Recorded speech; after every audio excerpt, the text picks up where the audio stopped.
Thank you so much for coming in today. I know that it's been a few days since we had that meeting, but I needed to see what happened with this presentation. Veronika, you're saying that you sent it over to Jamie, right? I see you want to just bypass the fact that you were going to call me out in front of everybody, but then when it came to calling out Jamie, you wanted to take it offline. But okay, yes, I sent it to Jamie the day that it was completed. Do you want to jump in here at any time, Jamie?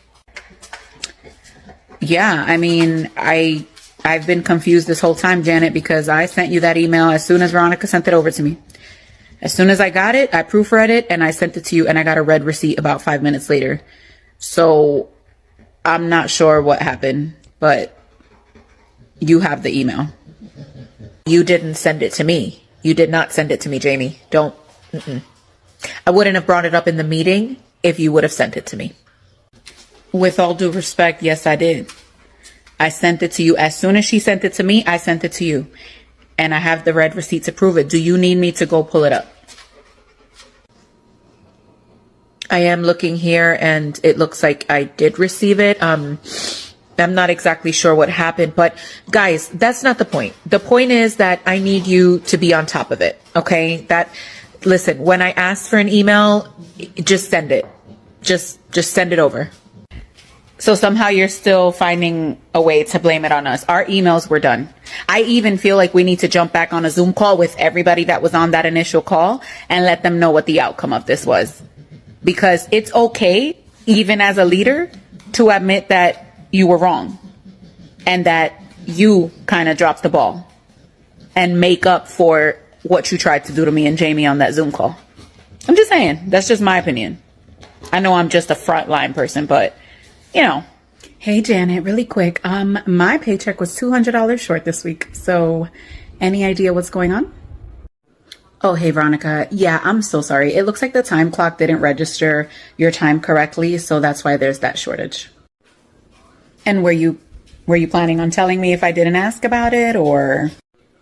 Yeah, I think it just happened. So I was possibly going to email you maybe later today, or I was going to come see if you had a second.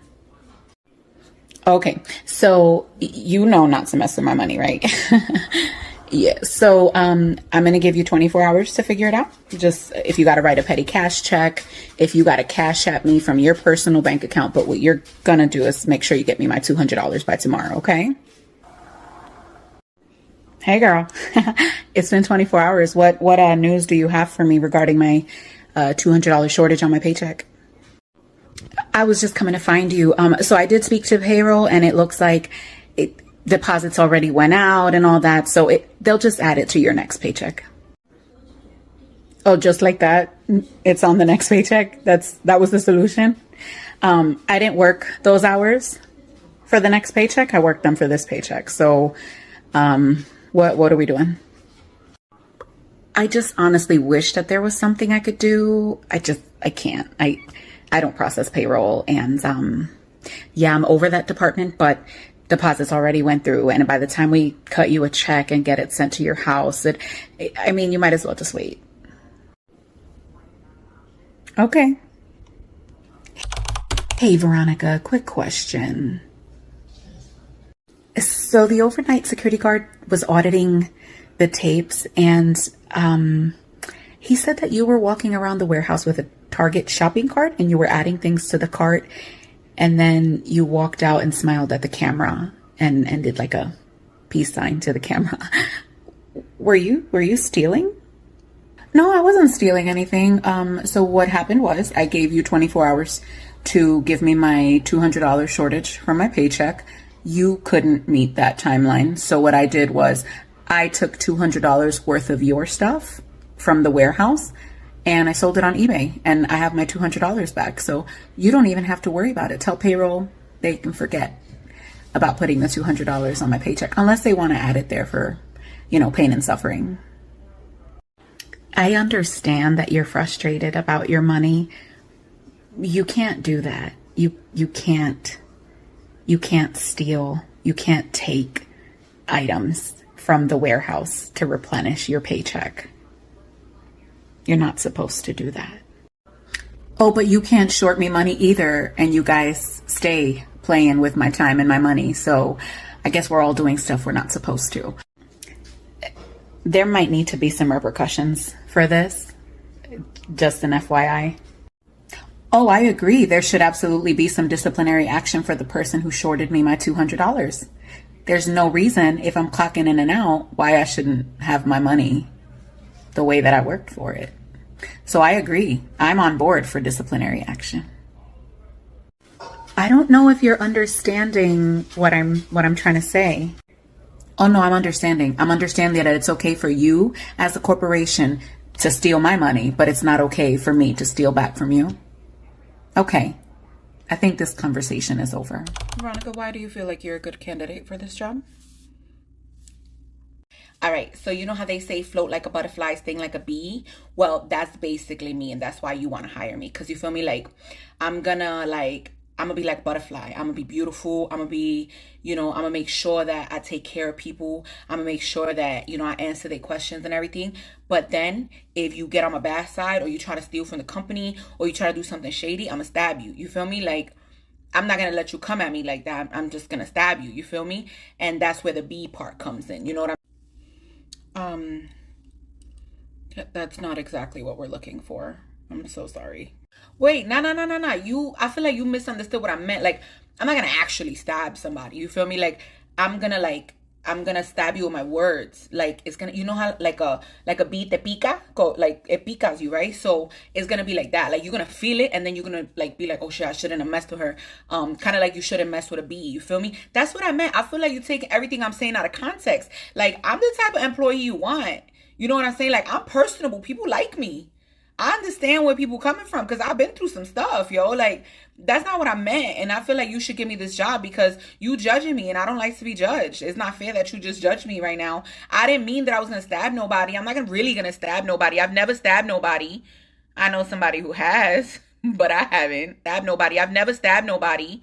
I know somebody who has, but I haven't. I'm a self-starter. I like to work in a group as well as independently, and I know that I'll be a great asset to your team. So thank you so much for this interview opportunity and for meeting with me today. Well, that's a great answer. Thank you so much.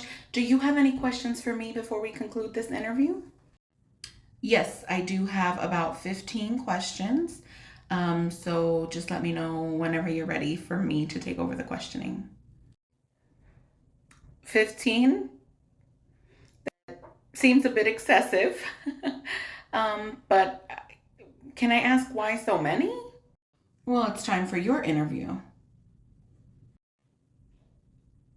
My interview?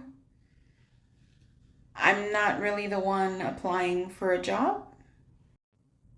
No, I know you're not applying for a job. You're applying basically for me to be your employee, if that makes sense. I'm so sorry. I've never had this happen. I'm not sure exactly what this means. Well, it means that I also want to make sure that not only am I a good fit for your company, but that your company is a good fit for me. It makes sense. It's a little unorthodox, but what does this consist of exactly? It just consists of questions such as, why are you hiring right now? What's your turnaround percentage looking like? There's just a couple questions. I want to know and make sure that if I come and invest my time in this company, that it's going to be worth that time. Just like you want to make sure that it's going to be worth hiring me as your employee.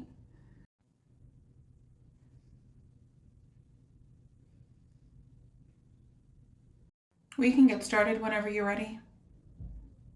I'm mainly concerned with what your middle management looks like, and do you have like a sort of like a chain of command, or do you have an open door HR policy? I need to know all that before orientation because by orientation I would have already invested time in getting, like my drug test and physical, and maybe your benefits package is not as attractive as you'd like to make it seem before I get to the orientation and they tell me how bad it really is. So let's just go over the good and the bad, and then I guess don't call me, I'll call you.